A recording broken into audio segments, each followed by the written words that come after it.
Hi, my name's Ken Condon. I'm the host of a new show, Riding in the Zone. We're going to take you on a journey into the world of motorcycles. Everything from flat track and road racing to riding the open road. We'll introduce you to people and happenings in the motorcycling community. We'll also give you insights on how to be the best rider you can be. Whether you love the speed and grace of the racetrack or the freedom of open spaces, Riding in the Zone will be a window into the wide world of motorcycling.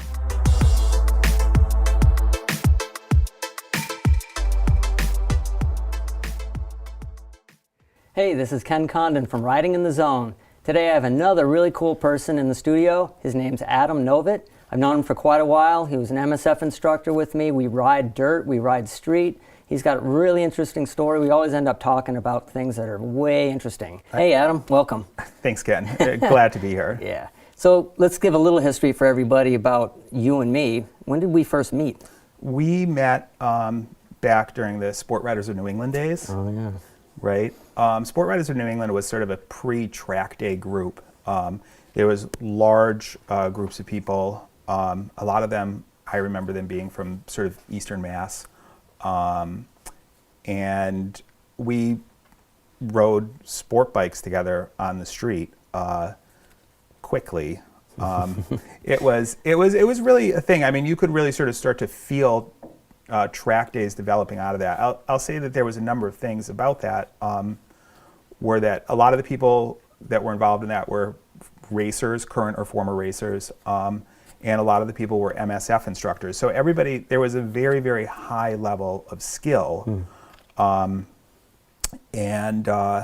it was sort of, that was, I guess, at the end of the 1990s or the very early 2000s. So sport bikes were great back then. That was kind of the early years of the R1 and the Aprilias and things like that were starting to come on the market. What were you riding then? At that point, I was riding a motorcycle that I still own, although a different one, a Honda CB1. That's right. That motorcycle, in a lot of ways, set the tone for what would happen with me riding motorcycles in the future, because it turns out, more than anything, I like a motorcycle that makes about 45 horsepower. Right, so the CB1 is a 400cc Honda. What year is it, 90? 89, 90. 89, I'm yeah. also very partial to Honda, the weird years. So in 1989 and 1990, Honda, I think that was sort of a low point for motorcycle sales, and they were willing to just try anything. I also own a Honda Transalp, which is mine's a 90, I think. That's parked outside today. But sort of going back to the CB1, that motorcycle is a small inline four-cylinder motorcycle, and that means that in order to make power, what it does is it revs very high, so the motor turns extremely fast. You set it on puree, that's what I call it. Yeah, right. It's very much like a blender or a sewing machine. And it also, as a sort of an idiosyncrasy, is that it has gear-driven cams, which are associated with more expensive motorcycles, let's say. So that large gear spins really quickly, and at high speed or at high RPMs, it makes sort of a whistling sound over the top of the shrieking engine, which makes you feel like you are going super, super fast, when in fact you are not. Yeah. So I guess, that Honda CB1, I can tell you sort of a funny story about how I became interested in the CB1. I was at Burning Man in like 1998, and I had ridden dirt bikes as a kid, and I was just like wandering around, and I met a bunch of people that were all standing around. There was a bunch of motorcycles there, and one of them was a Honda CB1, and I asked somebody if I could ride it, and I took it out onto the salt flats at Burning Man, and I went 100 miles an hour on it, and I thought, geez, I should ride motorcycles again. So I moved back to New England. I bought a Honda CB1, and that is basically the sort of backstory about how I met you. We've been doing it, and we've been riding together for 20, how long? Yeah, like close to 20 years, I would say. Jeez. And then you became an MSF instructor, and we've taught together. So you had a lot of interesting thoughts about new riders. And so can you share some of that? It's the question. I mean, when you become an MSF instructor, I guess if you're a certain kind of person, being an MSF instructor, for people that don't know, MSF is the Motorcycle Safety Foundation, and I taught MSF for 6 years, and I taught an average of 10 weekends a year, which means that I probably taught something like 70 classes because of the way it's broken up. So what happens is new riders predominantly are the people that come to the class. There's a dozen people in a class, and the breakup of the class was always pretty much the same. So this particular course was taught on a military base, and in order to ride a motorcycle on a military base, if you're in the military, you have to pass a safety course, and the MSF course meets that standard. So there would be 2 kids that had gotten out of the military and wanted to ride motorcycles. This was in the time sort of after the Iraq War, so they were usually Iraq War veterans. There were a couple of people from the city of Springfield. There was usually a woman who was in her 50s or older that had always wanted to ride motorcycles, but had never been able to, and then she either divorced her husband or her husband died. And there would be the guy that rode motorcycles back in the 70s that was getting back into it. So it was this sort of psychological breakdown of people that you got in every single class. And there's a certain part of me that used to call the MSF course the failure lab, because you got to see what it was like for these different types of people to go through a stressful situation. And one of the things that I found really fascinating about MSF was that people were drawn to motorcycling for whatever reason they were drawn to it. And this is going to get extremely complicated quickly. I can just feel it coming on. But one of the things is, oftentimes for when people are entering motorcycling as a non-motorcyclist, meaning that you hadn't ridden it as a kid, you didn't really have a lot of family exposure to it, and these are a lot of the people would come to the course with that background. They were car drivers. They were car drivers. We were trying to make them into motorcyclists. Turn them into motorcyclists, exactly. That oftentimes motorcycling is sort of a brand extension of your person. So you either choose the things where you feel in your personality that need augmentation, right? Or you feel that you're going to use motorcycling to advertise your strongest characteristics.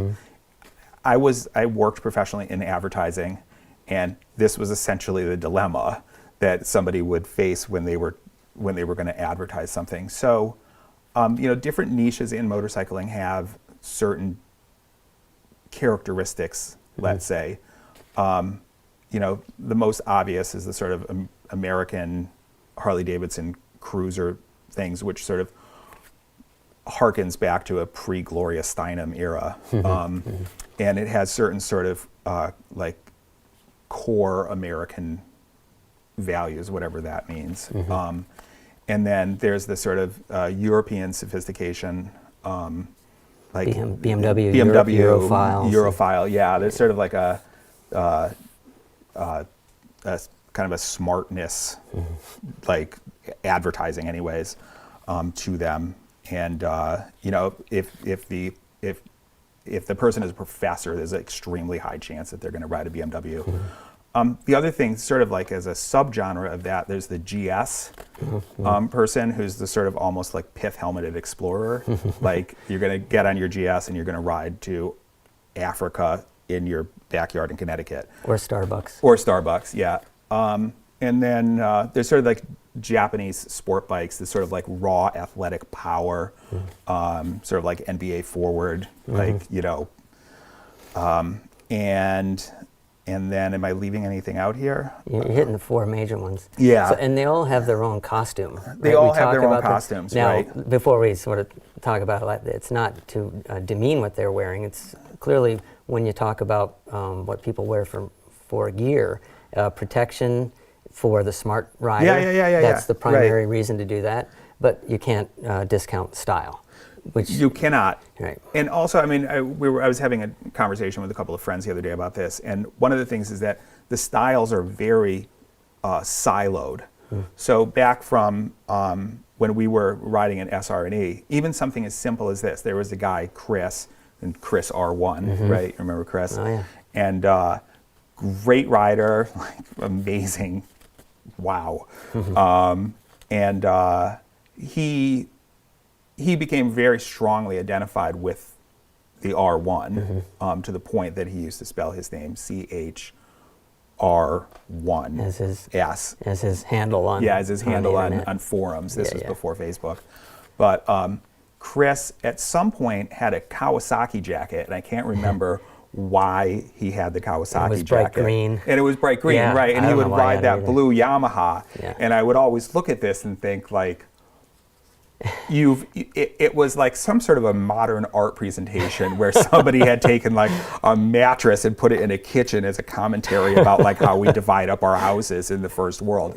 It was just sort of an amazing thing. And and this is also true. Like if you try to imagine the saddlebags that are on a Harley Davidson, and if you put them on a sport touring rig, right, it would mess with your head because we're really, as motorcyclists, we're super hardwired into these archetypes, and it's very, very difficult to transgress these.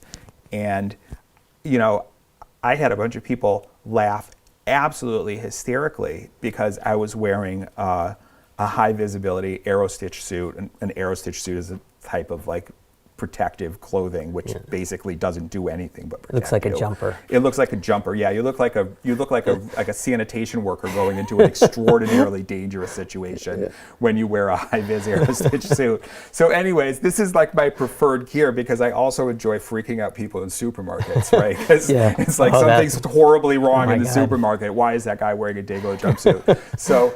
But at any rate, so I was wearing this and I was riding a motorcycle which I own, which is a 1974 Moto Guzzi Eldorado Police. And this thing is fully kitted out as like super cruiser with like bags with chrome nonsense around them. And, it's this bizarre sort of giant mechanical horse thing. And then you put somebody on it that really looks like they're supposed to be either on a sport touring bike or a BMW GS. And the reaction that you get from a group of people that are sort of dyed-in-the-wool lifelong motorcyclists is really like it's just astonishment, It's a juxtaposition, right? I just was given a Harley Davidson leather jacket by Harley Davidson because they want me to promote it, and it says Harley Davidson on the back. Well, I don't own a Harley Davidson. Now, just the fact that I have this jacket and he wants me to wear it, he wants me to wear it on a Harley Davidson when we're at a track day, and I can do that. But it's a beautiful jacket. I want to wear it on my Triumph Tiger. It's difficult, Is that okay? though. Yeah, I don't know. Can I get you to sign off on that? I don't think it's okay. Yeah, I know. I don't think it's a tough okay. one. It's really, really hard to sort of break out genres. The only thing that I can compare it to was when I was in college, I had very long hair. And, this is like college is the sort of years of experimentation. And I was going to cut off my hair because I was going to travel internationally. And I really wanted to get a full-on updo with like the absolute massive beehive with the rat in the middle of it and everything like that. And it would have been the most punk thing imaginable, right? It would have been like 100 times more punk than having a mohawk. But everybody just slammed on the brakes around me. Like all of my best friends, dragged me into the kitchen at parties and said, no, you can't do that. And I feel like a similar...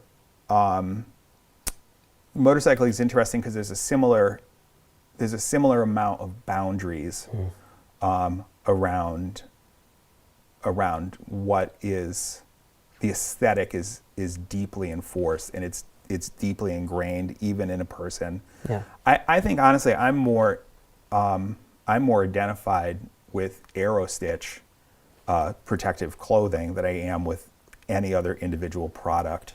You were even on the cover one year, right, of the catalog? I wrote the front piece for the AeroStitch catalog. And my picture has also been on the AeroStitch catalog, and I carry on a correspondence with Andy Goldfein, who's incredibly funny and amazingly smart, and sends back these like monstrous, hilarious emails like 5 minutes after you hit send. Yeah. But so Andy Goldfein is the owner and originator of this garment, which is a staple of adventure riders and sport touring riders, which is, by the way, a category we missed. Oh, sport touring. which is yeah. well touring, Touring and going, right, touring and and it can be yeah. sport touring as well. It's you're right. Touring and sport touring. Touring. There's something in my mind with where touring and dirt biking are more essentially about the activity. That there's sort of less, because they're both, on a dirt bike there's no room for it's just the tool for the job. Right. It sort of gets and down we've to done a lot of business. dirt riding together. And I mean, talk about adventure, right? We go off, and this guy here drags me to places that, how do you know that this exists? And suddenly we might be like stuck in the mud, like up to our axles, and then we have to get out of the mud. Sure. And it's just hilarious, and in the end, it's like we have many times we'll have communicators, and we'll say, this is just, I wouldn't want to be any other place. And the dirt bike is what gets us there. Without that piece of machinery, we wouldn't hike that deep in. We wouldn't go. I mean, somebody might, but I wouldn't. But to ride in there and to know we can ride back out, and to see where we are, it's a pretty special experience. Yeah, up in Harley, where there's that sort of like little town center that's just out in the middle of the woods. This is Harley, Massachusetts. Those of you who are not from around here. It's, for me, dirt bikes have really brought, in a lot of ways, back the pure joy of motorcycling, and it sort of pushed me. I don't think that cynical is exactly the right word, but I can certainly be over analytical, and there's just no place for it. Motorcycling has this quality about it where it's difficult to be alone in the world. It's difficult to be away from your phone. It's difficult to be out of earshot of anybody. But for the most part, when you ride a motorcycle, you're just out there on your own. And I felt that in the type of motorcycling that I used to most like to do, which was pure sort of backroads street sport riding, that it gave me a place in my life for long form thought, where I could just have 4 or 5 hours totally to myself, where my body was sufficiently engaged that my mind had a chance to not worry about what my body was doing, because basically the part of your brain that controls motor skills is busy controlling the motor skills. And the cognitive part of your brain, the higher function, where you're thinking about like your place in the world or not your place in the world, or your cat, or work or whatever, that sort of breaks out, and it has a time to develop itself where it's not punctuated by other things. And long form thought is something that is exceedingly rare in life. You don't really get a chance to take an issue on deeply and relaxed, like you do on a motorcycle in other parts of your life. So in some sense, it's meditative in the sense that you can just follow your thoughts like you're told to do when you're meditating. And the difference between meditation and motorcycling is that when you're meditating, if you're sitting and you're meditating, there's a sort of a willful way to either pay attention to the fact that you're itchy or not pay attention to the fact that you're itchy, right? But you need to sort of pick between one of those two, whereas motorcycling sort of sweeps that away by giving yourself this kind of like automatic, reactive, almost like personal seance or something. I'm not exactly sure what you'd call it. Now, are you able to get that on the dirt as well as on the street? Dirt becomes a little bit of a different thing. Dirt sort of crowds out that. So dirt biking is an opportunity for me to almost not have been thinking for some amount of time, right? Where the part of my brain that just grabs things and attacks them, like And I've seen you grab things and tackle. Yeah, Sometimes right. at the detriment of your motorcycle being upside down on a rock. Right. Well, no. As far as crashing motorcycles, that's okay. But yeah, I mean, crashing dirt bikes is sort of like, it's relatively, the potential for catastrophe with crashing a dirt bike is much lower. It is, because we're at 18 miles an hour. 18 miles an hour, yeah. I mean, if that. The sort of the weirdest things with dirt bikes is when you're climbing something very, very steep and rocky, and the motorcycle loses kinetic, it stops moving forward, and then it tips over. And there's a potential for you to be on the saddle, which is 3 feet off the ground, and then the ground is 4 feet below the right foot peg, so the combined total, it's basically falling off something like a ladder. Yeah. That's crashing dirt bikes. That's right. And the thing about what you were talking about this sort of meditative place is that when I ride, I'm in touch with my bike in a way that I'm not many other things, because we end up being one. That every little movement I make, every little input, it responds, one positively or negatively. And when we're on the dirt, all my senses are engaged, right? And because at any moment you're reading the terrain, and 2 feet in front of you is different than 4 feet in front of you. Yeah, dirt never lets up. It never lets up. It's relentless. It never lets up. Yeah, which is part of the engagement of it. It's just crazy. Sometimes I'm just not up for it. You'll call up and say, "Hey, you want to go for a ride?" I'm like, you know what? I usually talk. My head's like, yeah. It's funny because I had I pulled a Sox. Well, it's a Columbia, but it had a Sox motor in it. It was a Columbia moped out of a dumpster, and I put $15 into it. I bought a carburetor. I'll say this is another thing that Adam does, is he just finds these eclectic bikes and he just revives them, brings them back to life. Keep it weird. Yeah. So that's Adam. Right. Yeah. So, I had this moped that I got out of a dumpster, and I strapped a milk crate to the back of it, and I rode the moped around town. And one of the things, a little bit like going back to the CB1, was that you can ride a moped wide open, right? You can just open the throttle all the way and make the engine just scream and ride it around your neighborhood as fast as it'll go, and you can do this like when you go to get milk or cereal or whatever you're going to go get. And you're actually legal. Yeah, totally legal. It's 29 miles an hour, right? But there's a great, near my house is Stoddard Street, and Stoddard Street goes around a corner, 90-degree corner, and it turns onto State Street, and there's like quite a few potholes there. But you can get a little bit of speed because Stoddard Street has a little bit of a slope to it, and then you lay it into that right-hand corner, and then you lay it back over, and you turn onto Church Street, and there's a bunch of potholes, right? So you have to worry about tire placement and things like that. Yeah. But it's 29 miles an hour, right? Yeah. And I came to the conclusion at some point that the experience of riding a motorcycle close to your ability to control it and close to the limitations of the motorcycle, however those two things interact, because they do interact, it doesn't really matter. This led to my conclusion that any powered two-wheeled vehicle is 80% as fun as any other powered two-wheeled vehicle. That at this point in my motorcycling career, there's a sort of a general equivalency where I just, like, I've given up caring to a certain extent. I'll ride anything. Yeah. I will wear an AeroStitch suit 90% of the time when I ride anything. Yeah. But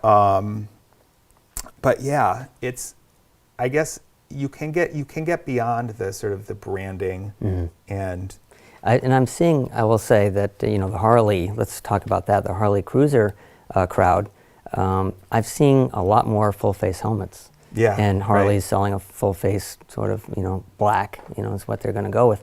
But that there seems to be a bit of crossing over going on, and I'm really liking that for the safety aspect. But it also, beyond that, it just breaks through these rigid sort of stereotypes or identity sort of things that people hang on to in this in motorcycling. I think Harley has been an interesting kind of a case study, because I remember like 2004-ish, you know, I could walk into a Harley Davidson dealership and no salesperson would even look up from their desk. It was like all the bikes were sold. You walked in with an AeroStitch. Yeah, right. And I know they're not going to make a sale today. Well, no, I mean, but even if I just was driving by and I walked in, Yeah. people were just not interested in talking to me because all the bikes were sold and I didn't fit the profile of the average Harley customer. And, you know, Harley Davidson has closed down factories and the whole motorcycle market. And I think that everybody's looked around and said, we need to be bigger than our current brand identity.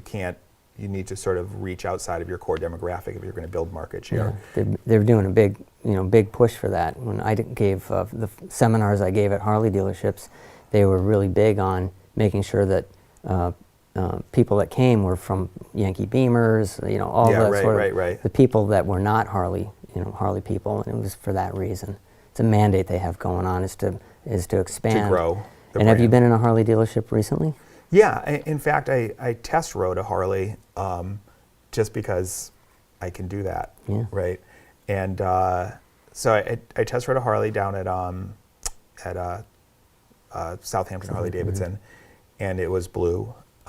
It had the 103 motor in it. I don't remember exactly what it was, but I'll say one of the things that I've come to at this point, I was talking about riding a moped or riding the Eldorado or riding dirt bikes or things like that.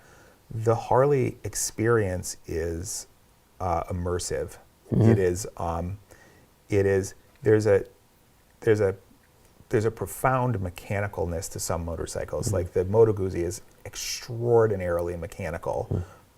You are absolutely 100% aware that it is a machine. You know, Hondas tend to be less so, like the CB1 with its sort of like high pitched, it could almost be, you know, kind of an electronic device. But the Harley experience for somebody that wants that experience, and if you want to go out and ride around, if you perceive that as pleasant, then it's pleasant. And it can't be beat. I mean, it can't Harley, be beat, right? I mean, I've ridden Indians and whatnot, and you know they're similar. But when I've ridden Harleys too, there is something special about There them. is some, yeah, and the you know the chrome is chromy, Yeah. the blue is bluey, Not the and proportions, and you know. yeah, you look at the right, proportions, and they're just right. I don't know. There's Right. sometimes I don't get it quite right, but It's you know. well, I mean, it's hard though because you know we're Americans and we've grown up in it, and it's sort of like, you know, Levi's jeans or Electrolux vacuum cleaners or like there's all these things, and I it's think like those are Swedish. yeah, true, but they're sold in America, and it's like, you know, I actually own an Electrolux vacuum cleaner, and I have to say that it is the most It's the vacuum best. cleaner-y cleaner. Oh, I know. So the Harley is profoundly sort of motorcycle-y. Yeah. It's, I mean, like Ducatis sort of get they get that rap as sort of like a perfect design. The old L twins especially. It's an interesting thing to me to sort of like that. There are these brands that are motorcycle heritage brands, and I really think of the three biggest ones are going to be Harley Davidson, BMW, and Ducati, and they all have an engine format which was developed before, let's say, the 1970s, or with Ducati, it's in the 1970s, but it's like if Harley Davidson were to change the angle of their V by 1 degree, there would be like riots. Yeah. Right? Well, the V-Rod was kind of a the questionable. V-Rod. They had some, Right. you know, barely acceptable within the Yeah, and you don't see them. faithful. They never Saw one for sale sold on well. the side of the road the other day. Yeah, right. It's sort of like a Stepchild. stepchild of that. And then you know, Ducati I think was interesting because what they did was they came out and they raced the V4 in order to sort of like, it's kind of like a soft opening. The MotoGP. The MotoGP bike, right? So the Ducati got a chance to acclimatize to the fact that they were going to make a V4 over sort of a number of years, and BMW has done different formations, but they're always going to be associated with that horizontal V-twin. So when you look at all those engines, the horizontal V-twin was originally designed so that the cylinders would stick out to the side and it would be cooled by air, right? But of course they're water cooled now, so there's no reason to stick to that format. Yeah, it's because it's become iconic. Well, like Moto Guzzi's, horizontal. Right. Or is that lateral V? So right. And the other part of it is that the Japanese motorcycles have become so refined. I mean, they're reliable as hell. I mean, you can't almost break them, but they tend to. I just rode the new Goldwing at Americade, and it was the automatic. Oh, right. Yeah, so I saw that. it's a beautiful machine, but it starts to take away some of the visceral sort of feel that we're talking about. It loses the mechanicalness. And it sure does. But I will say that the automatic had a bit of a clunk to it that I didn't expect. I think they kept the clunk. They may have. I think they could have engineered the clunk out, but they chose not to. So there's this weird trend in, I think especially European cars, where you can have a augmented soundtrack. Yeah. So you can drive your sort of Alfa Romeo Spider, and you can make it, it will come over the stereo system. Like a Maserati. That will sound like a Maserati or like a big V8 or like a V6 or a turbocharged motor. Yeah. And in some sense, motorcycle companies are doing this, but they're designing the motorcycle around sort of aesthetic, an aesthetic experience. Well, I think that's in the marketing. That's really what they're sort of saying. Millennials are more interested in the experience. Now, here's another little quick question, because you've been involved in the Moto Giro and a lot of vintage sort of stuff. Wow. That I was talking with a bunch of industry people about the state of motorcycling, and the editor of Motorcycle Consumer News, for instance, made the point of like motorcycling's doing just fine. Manufacturers are having trouble because they're not selling new motorcycles, but motorcycling is doing fine because the used bike market is booming. And so we're not losing motorcycles, we're losing the other thing that is, buy new motorcycles. 10-year-old motorcycles at this point are awesome. Yeah, I mean, 20-year-old motorcycles are awesome. You go back to 2000, I just had a 2000 Triumph. The thing was rock solid. A 20-year-old motorcycle in 1970, and a 20-year-old motorcycle in 1990, and a 20-year-old motorcycle now are totally different animals. Completely. But when you go back to the Moto Giro is a 2-day over-the-road time trial, effectively. You get points off for arriving at benchmark locations, either early or late, and then you ride. There's special test sections at the beginning and end of each one of these where you ride a motorcycle through cones, and you're timed down to the thousandth of a second. Now we need to point out these motorcycles need to be what? Below 305 cc's, earlier than 1960. Okay. So they're, for the most part, old, unreliable motorcycles. Yeah. And a motorcycle of that age is basically inherently unreliable. It's sort of like you can do whatever you want, but... Yeah. And they might have the shifter on the right. They might, Certainly drum brakes and all sorts of... an Ermaki Harley Davidson, which was basically the most bizarre motorcycle ever, I think, really.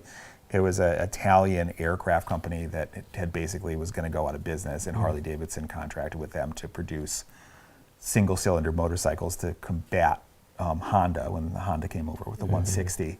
But wow. And what year is the Ermaki? The Ermaki is 68, I think. Yeah. I sort of lose track. Yeah. But so the Moto Giro is what year?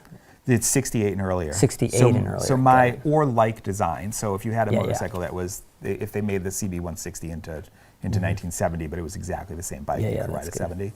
So it's, I guess I've been riding for the last 3 years with a group of people out of Greenfield that has a shop called Nova.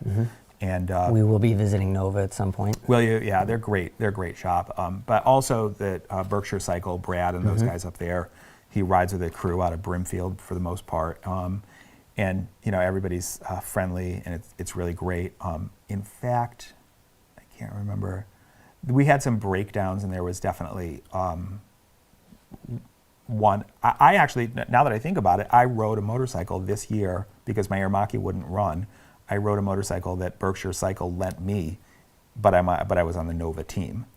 So there's this really, it's competition, but it's really a group effort to keep things going in the face of adversity. And it's quite a niche thing. You have to actually qualify to get into the Giro. Not everybody can. I mean, past competitors are given you're given a higher pecking order on whether you're going to get in or not. But there's no like sort of qualification really. But it's just that there's a limited number of seats. And it was this year. Where was it? This year it was in northern Vermont. Right, and then before it was out in New York State. Yeah, Austria? I've done them in Cooperstown, New York, in Pennsylvania. Are they all East Coast, or do they end up going west? There's a Moto Giro West. It's a different organization, but they're sort of friendly with each other.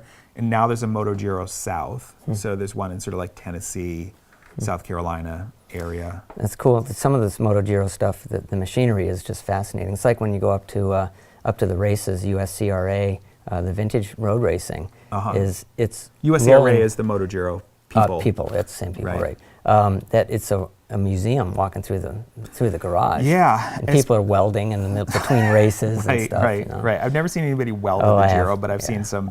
I've seen some pretty serious rebuilds happen there. I'll tell you that. But it's so you ride these motorcycles about like 200 miles a day, but they're these tiny motorcycles, and they're routed over difficult terrain that's punishing to the motorcycle.